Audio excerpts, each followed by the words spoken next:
ದೇವಸ್ಥಾನ ಅರ್ಚಕರು 1 ವರ್ಷ ಇತಿಹಾಸ ಆಗೋಗಿದೆ. 1 ವರ್ಷ ಇತಿಹಾಸದಿಂದ ಮಾಡ್ಕೊಂಡು ಬರ್ತಾ ಇರೋದು ಇದು. ಇಲ್ಲಿ ಒಂದೇ ದಿವಸಕ್ಕೆಲ್ಲ ದೇವಸ್ಥಾನ ಆಗಿರೋದು. ಯಾವ್ದೋ ಕಾಲದಲ್ಲಿ ಒಂದೇ ನೈಟ್ಗೆ ಆಗಿರೋದು ಇದು. ಅವಾಗಿಂದ ನಮ್ಮ ಪುರಾತನ ಕಾಲದಲ್ಲಿ ಮಾಡ್ಕೊಂಡ್ ಬಂದು ಈಗ ಜಾತ್ರೆ ಮಾಡ್ಕೊಂಡ್ ಬರ್ತಾ ಇದಾರೆ. ಜಾತ್ರೆ ಮಾಡ್ಕೊಂಡ್ ಬರ್ತಾ ಇದ್ರೆ ಫಸ್ಟ್ ಸ್ಟಾರ್ಟಿಂಗು ದೇವರ ಪಟ್ಟಾಭಿಷೇಕ ಮಾಡ್ತೀವಿ. ದೇವ್ರ ಪಟ್ಟಾಭಿಷೇಕ ಮಾಡಿದ್ಮೇಲೆ ಆಮೇಲೆ ದೇವ್ರ ಉತ್ಸವ ಮಾಡ್ತೀವಿ. 1 ದಿವಸ ದೇವ್ರ ಉತ್ಸವ ಮಾಡಿದ್ಮೇಲೆ ಮಾಲೆಗೆ ಮೀಸಲು ಮಾಡ್ತೀವಿ. ಮೀಸಲು ಮಾಡಿದ್ಮೇಲೆ ನಾಳೆ ಮಾನಾಗಿರ್ತೀವ ಮುಡಿ ಬೇಗ ಮಾಡ್ತೀವಿ. ಮುಡಿ ಬೇಗ ಆದ್ಮೇಲೆ ಜೋಗಳಾಟ ಮಾಡ್ತೀವಿ. ಮುಡಿ ಬೇಗ ಆದ್ಮೇಲೆ ಬಿಡ್ತಿ ಲಿಂಗದೇವ್ರ ಕಾಸೆ ಅಂತ ಮಾಡ್ತೀವಿ. ಲಿಂಗದೇವ್ರ ಕಾಸೆ ಆದ್ಮೇಲೆ ಜೋಗ ಕುಣಿತ ಮಾಡ್ತೀವಿ. ಸತ್ ಗೆಲ್ಲುದು. ಸತ್ ಗೆಲ್ಲ ಆದ್ಮೇಲೆ ಬಾಳೆ ಸುತ್ತೇರಿ ಎಲ್ಲ ಮಹಾಮಂಗಳಾರತಿ ಮಾಡಿ ಅಂದೀಪ ಅಂತ ಮಾಡ್ತೀವಿ. ಮಹಾಮಂಗಳಾರತಿ ಮಾಡಿ ಅಂದೀಪ ಮಾಡ್ತೀವಿ. ಮಹಾಮಂಗಳಾರತಿ ಮಾಡ್ತೀವಿ. ಮಹಾಮಂಗಳಾರತಿ ಮಾಡಿದ್ಮೇಲೆ ರಾತ್ರಿ 10 ಗಂಟೆ ಇಲ್ಲಿ ಇರ್ತೀವಿ ಅಷ್ಟೇ ಲಾಸ್ಟ್ಗೆ. ಆಮೇಲೆ ಅವ್ರವ್ರು ಜನಗಳೆಲ್ಲ ಅವ್ರವ್ರು ಕಿತ್ತೆಲ್ಲ ಹೋಗ್ಬಿಡ್ತಾರೆ ಎಲ್ಲ ಇದ್ ಮಾಡಿ. ಅವತ್ ನೇಟ್ ಇರುಕಿಲ್ಲ ಯಾರು ಅಂತ ಏನೋ ಇರುಕಿಲ್ಲ ಹೇಳ್ತಾರೆ, ನಮಗೂ ಗೊತ್ತಿಲ್ಲ. ಅಷ್ಟ್ ಮಾಡ್ಕೊಂಡ್ ಬಂದು ಲಾಸ್ಟ್ ಆಯ್ತದೆ ಅಷ್ಟಕ್ಕೆ. ಇವತ್ತಿಗೂ ಅದೇ ನಡ್ಕೊಂಡ್ ಬರ್ತಾ ಇದೆ. ಮೀಸಲು ಕಷ್ಟ ಸುಖಕ್ಕೆ ಏನೋ ಭಕ್ತಿಯಿಂದ ಕಷ್ಟ ಒಳ್ಳೇದಾಗ್ಲಿ ಕಣಪ್ಪ ಮೀಸಲು ಮಾಡ್ತೀವಿ ಅಂತ ಮೀಸಲು ಕುಂದಿರ್ತಾರೆ. ಅವ್ರಿಗೇನು ಒಳ್ಳೇದಾಯ್ತದೆ. ಅವ್ರಿಗೆಲ್ಲ ಬಂದು ಒಳ್ಳೆ ಹಸಿ 4 ಜನಕ್ಕೆ ಅನ್ನ ಮಾಡಿ ಹಾಕ್ಬಿಟ್ಟು ಹೋಗ್ತಾರೆ. ಇವತ್ತಿಗೆ ಏನೋ ಅರ್ಕೆ ಮಾಡ್ಕೊಂಡಿರ್ತಾರೆ. ನಮ್ಗೆ ಒಳ್ಳೇದ್ ಮಾಡಪ್ಪ ದೇವ್ರ ಭಗವಂತ ಒಳ್ಳೇದ್ ಮಾಡೋ, ನಮ್ಗೇನೋ ಬಾಯ್ಬಿಗ ಚಿರ್ಸ್ಕೊತೀವಿ ಅಂತ ಅರ್ಕೆ ಮಾಡ್ಕೊಂಡಿರ್ತಾರೆ. ಅರ್ಕೆ ಮಾಡ್ಕೊಂಡ್ಮೇಲೆ ಅವ್ರಿಗೇನು ಒಳ್ಳೇದಾಗಿರ್ತದೆ. ಅವ್ರೆಲ್ಲ ಬಂದು ಬಾಯ್ಬಿಗ ಚಿರ್ಸ್ಕೊತಾರೆ. ಗಂಗಯ್ಯ ಅಂತ ಹೇಳ್ಬಿಟ್ಟು ನಮ್ಮ ಫ್ರೆಂಡ್ ಸರ್ಕಲ್ ಇಂದ ಬಂದಿದ್ರೆ ಕ್ರಾಂತಿವೀರ ಸಂಗೊಳ್ಳಿ ರಾಯಣ್ಣ ಚಾಲಕರ ಸಂಘದ ವತಿಯಿಂದ ಬೆಂಗಳೂರಿಂದ ಇಲ್ಲಿಗೆ 5-6 ವರ್ಷದಿಂದ ನಾವು ಬರ್ತಾ ಇದೀವಿ. ಯಾವುದೇ ಒಂದು ಕೋರಿಕೆನ ನಾವು ಈ ದೇವಸ್ಥಾನದಲ್ಲಿ ಬಂದು ದೇವ್ರ ಹತ್ರ ಬೇಡ್ಕೊಂಡಾಗ ಆ ಕೋರಿಕೆಯನ್ನು ಸಹ ಪ್ರತಿ ವರ್ಷ ಸಹ ಈಡೇರ್ತಾ ಇದೆ. ಅದಕ್ಕೋಸ್ಕರ ನಾವು ಪ್ರತಿ ವರ್ಷನೂ ಬಂದು ದೇವರ ದರ್ಶನ ಮಾಡಿಕೊಂಡು ಇಲ್ಲಿ ಭಕ್ತಾದಿಗಳು ಮಾಡ್ತಂತ ಫಲಪುಷ್ಪ ಹಾಗೂ ಊಟವನ್ನ ಪ್ರಸಾದವನ್ನ ಸೇವಿಸ್ಕೊಂಡು ನಾವು ಹೋಗ್ತಾ ಇದ್ದೀವಿ.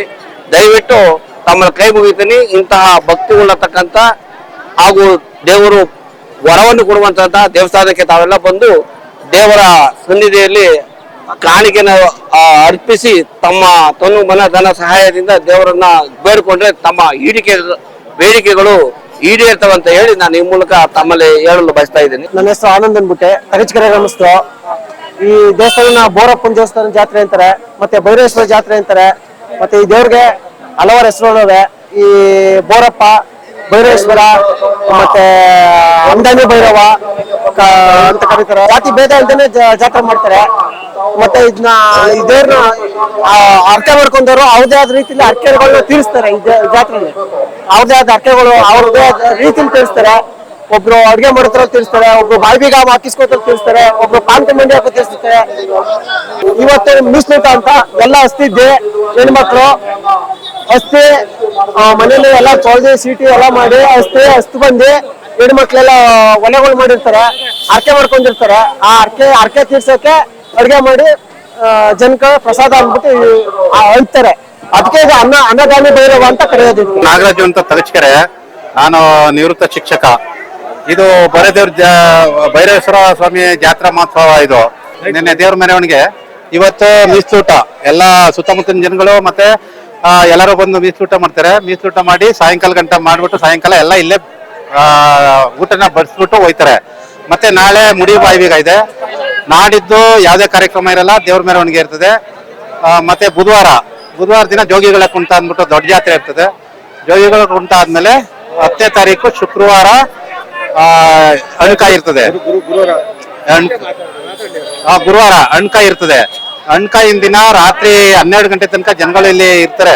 12 ಗಂಟೆ ಆದ್ಮೇಲೆ ಯಾರೋ ಇರಕೂಡ್ದು ಇಲ್ಲಿ ಅನ್ನೋ ಒಂದು ಪ್ರತೀತಿ. ಯಾಕೆಂದ್ರೆ ಎಲ್ಲಿ ದೊಡ್ಡದೊಂದು ಉಯ್ಯಾಲೆ ಕಂಬ ಇದೆ, ಅಲ್ಲಿ ಉಯ್ಯಾಲೆ ಹಾಕ್ಬಿಟ್ಟು ಎಲ್ಲ ಇಲ್ಲಿ ಪೂಜಾರಪ್ಪ ಎಲ್ಲ ಬಾಗಿಲು ತೆಗೆದ್ಬಿಟ್ಟು ಹೊರಟಾಯ್ತಾರೆ. ಅವಾಗ ದೇವ್ರು ಬಂದು ಕುದುರೆ ಮೇಲೆ ಎಲ್ಲ ಇಲ್ಲಿ ಹಾಕಿರೋ ಒಲೆಗಳೆಲ್ಲ ಏಣಿಸ್ತಾನೆ. ಮತ್ತೆ ಅಲ್ಲಿ ಇದು ಉಯ್ಯಾಲೆ ಆಡ್ಬಿಟ್ಟು ಎಲ್ಲಾ ಊರುಗಳಿಗೂ ಬರ್ತಾರೆ. ಹಿಂದೆಲ್ಲ ಏನ್ ಮಾಡ್ತಿದ್ರು ಅಂದ್ರೆ ನಮ್ಮೂರುಗಳಲ್ಲಿ ಬೀದಿಲಿ ಯಾರು ಮಲ್ಲಿಕಬಾರ್ದು, ನಾಯಿ ಎಲ್ಲ ಕಟ್ಟಬಾರ್ದು, ನಾಯಿ ಎಲ್ಲಾನು ಒಳ ಕಟ್ಟಾಕಬೇಕು ಅಂತ ಅಂತಿದ್ರು. ಯಾಕೆಂದ್ರೆ ದೇವ್ರು ಬಂದಾಗ ಬಗಳು ಬಿಡ್ತದೆ ಅಂತ ಅಂದ್ಬಿಟ್ಟು. ಇವಾಗ ಎಲ್ಲ ಸಿಮೆಂಟ್ ರೋಡ್ ಮಾಡ್ಬಿಟ್ರು. ಹಿಂದೆಲ್ಲ ಮಣ್ಣು ರೋಡ್ ಇತ್ತು. ಹೆಂಗಸರುಗಳು ಕಸ ಗುಡ್ಸಕ್ ಮೊದ್ಲೇನೆ ಕುದುರೆ ಹೆಜ್ಜೆ ನೋಡ್ತಾ ಇದ್ರು. ಕುದುರೆ ಹೆಜ್ಜೆ ನಮ್ಮೂರಿಗೆ ಬಂದಿದೆ ಅಂತ ನೋಡ್ತಾ ಇದ್ರು. ಇದು ತುಂಬಾ ನಮ್ಮ ಸುತ್ತಳಿಗೆಲ್ಲ ತುಂಬಾ ಭಯ. ಈ ದೇವ್ರ ಕಂಡ್ರಂತೂ ತುಂಬಾ ಸಿಕ್ಕಾಪಟ್ಟೆ ಭಯ. ನಮ್ಮ ಇತಿಹಾಸದ ಪ್ರಕಾರ ಇದು ಯಾವ್ದೋ ಚೋಳರ ಕಾಲದ ದೇವಸ್ಥಾನ ಅಂತಾರೆ ಇದನ್ನ. 800 ವರ್ಷದಲ್ಲಿ ಚೋಳರು ಇಲ್ಲಿ ಆಳ್ತಾ ಇದ್ರು ಅನ್ನೋ ನಮ್ಮ ಇತಿಹಾಸ ಹೇಳ್ತದೆ. ಅವಾಗಿಂದ ಇವಾಗ ಗಂಟ ಕಂಟಿನ್ಯೂಸ್ ಪ್ರತಿ ವರ್ಷ ಜಾಸ್ತಿ ಆಯ್ತದೆ ವಿನ ಕಡಿಮೆ ಅಂತೂ ಆಗ್ತಿಲ್ಲ. ನನ್ನ ಹೆಸರು ನಾಗೇಶ್ ಅಂತ, ಪೂಜಾರಿ ದೊಡ್ಡಿ. ಚೋಳರ ಕಾಲದಲ್ಲಿ ಚೋಳರು ರಾಜರು ಕಟ್ಟಿದ ದೇವಸ್ಥಾನ ಆಯ್ತು. ಇಲ್ಲಿ ಬೂದಿ ಮುಚ್ಚಿದ ಗಂಟ ಬೋರಗೊಂದು ಗಂಟ ಅಂತ ಹೇಳ್ತಾರೆ. ಈ ಬೋರಪ್ಪನಿಗೆ ಮೇಲೆ ಬೂದಿ ಇರ್ತದೆ, ಒಳಗೆ ಗಂಟೆ ಇದ್ದೇ ಇರ್ತದೆ, ಯಾರಿಗೂ ಗೊತ್ತಾಗೋದಿಲ್ಲ. ಆತರ ಅವ್ರು ಏನ್ ಮಾಡ್ತಾರೆ ಅಂದ್ರೆ ಯಾರಿಗೂ ಗೊತ್ತಾಗೋದಿಲ್ಲ. ಅದ್ ಮೇಲೆ ಬೂದಿ ತರ ಇರ್ತದೆ, ಒಳಗಡೆ ಗಂಟೆ ಇರ್ತದೆ, ಸುಡ್ತಾರೆ ಇರ್ತದೆ, ಯಾರಿಗೂ ಗೊತ್ತಾಗೋದಿಲ್ಲ. ಕೊನೆಗೆ ಅವ್ರಿಗೆ ಅರ್ಥ ಆಗಿ ಅವರೇ ಬರ್ತಾರೆ ದೇವಸ್ಥಾನಕ್ಕೆ, ಅಪ್ಪ ನನಗೆ ಯಾಕೆ ಕಷ್ಟ ಕೊಡ್ತಾ ಇದೆ ಅಂತ. ಮತ್ತೆ ಪುಣ್ಯಾತ್ಮ ಅದಕ್ಕೆ ಹೊತ್ತಂಗೆ ಎಡಗೆಗೆ ರಾಗಿ ಹಸಿಟ್ಟು ತುಂಬಿಕೊಂಡು ಅದನ್ನ ತಂದು ಇಲ್ಲಿ ಅಷ್ಟು ಅಡುಗೆ ಮಾಡಿ ಅಷ್ಟವರೆಗೆ ಬಡಿಸೋದು. ಬುಧವಾರ ದಿನ ಅಂದ್ರೆ ಜೋಗಿ ಕುಣಿತ, ಅದು ಎಲ್ಲದಕ್ಕಿಂತ ವಿಶೇಷ. ಅದು ಜೋಗಿ ಕುಣಿತ ಅಂದ್ರೆ ಅದ್ ನೋಡ್ಬೇಕು. ಆಗ ಪಾರ್ಕಿಂಗ್ ಬಂಡಿ, ಸಾವಿರಾರು ಪಾರ್ಕಿಂಗ್ ಬಂಡಿ ಬರ್ತದೆ. ಎಲ್ಲಾರು ಭಕ್ತಾದಿಗಳಿಗೂ ಪಾರ್ಕ್ ಹಾಕ್ತಾರೆ, ಪಾರ್ಕ ಕುಡಿಸ್ತಾರೆ.